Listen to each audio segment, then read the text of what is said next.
Madam, ಈಗ ಕಾಂಗ್ರೆಸ್ನ ಅಭ್ಯರ್ಥಿಗಳು ಗೆಲ್ತಾರೆ ಅನ್ನುವಂಥ ವಿಶ್ವಾಸದ ಜೊತೆಗೆ 100ಕ್ಕೆ 100 ಗೆಲ್ತೀವಿ.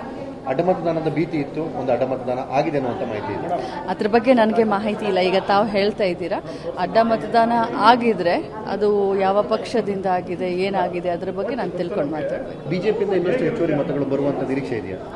ನೋಡಿ, ನಮ್ಮ ಅಧ್ಯಕ್ಷರು ಮತ್ತು ನಮ್ಮ ನಾಯಕರು, ಮುಖ್ಯಮಂತ್ರಿಗಳಂತ ಸಿದ್ದರಾಮಯ್ಯನವರು ಏನು ನಮ್ಮ ಪಕ್ಷಕ್ಕೆ ಅನುಕೂಲ ಆಗಬೇಕು ಅದೆಲ್ಲ ರೀತಿಯಂಥ ತಯಾರಿ ಮಾಡ್ಕೊಂಡಿದ್ದಾರೆ. ಆಗ್ಲೂಬಹುದು. ಮೇಡಮ್, ಈಗ ಕಾಂಗ್ರೆಸ್ನ ಅಭ್ಯರ್ಥಿಗಳು ಗೆಲ್ತಾರೆ ಅನ್ನುವಂಥ ವಿಶ್ವಾಸದ ಜೊತೆಗೆ 100ಕ್ಕೆ 100 ಗೆಲ್ತೀವಿ. ಅಡ್ಡಮತದಾನದ ಭೀತಿ ಇತ್ತು, ಒಂದು ಅಡ್ಡಮತದಾನ ಆಗಿದೆ ಅನ್ನುವಂಥ ಮಾಹಿತಿ ಇದೆ. ಅದ್ರ ಬಗ್ಗೆ ನನಗೆ ಮಾಹಿತಿ ಇಲ್ಲ. ಈಗ ತಾವು ಹೇಳ್ತಾ ಇದ್ದೀರಾ ಅಡ್ಡ ಮತದಾನ ಆಗಿದ್ರೆ ಅದು ಯಾವ ಪಕ್ಷದಿಂದ ಆಗಿದೆ, ಏನಾಗಿದೆ, ಅದ್ರ ಬಗ್ಗೆ ನಾನು ತಿಳ್ಕೊಂಡು ಮಾತಾಡಬೇಕು. ಬಿಜೆಪಿಯಿಂದ ಇನ್ನಷ್ಟು ಹೆಚ್ಚುವರಿ ಮತಗಳು ಬರುವಂಥ ನಿರೀಕ್ಷೆ ಇದೆಯಾ?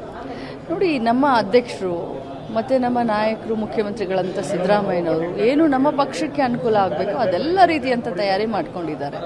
ಆಗ್ಲೂಬಹುದು.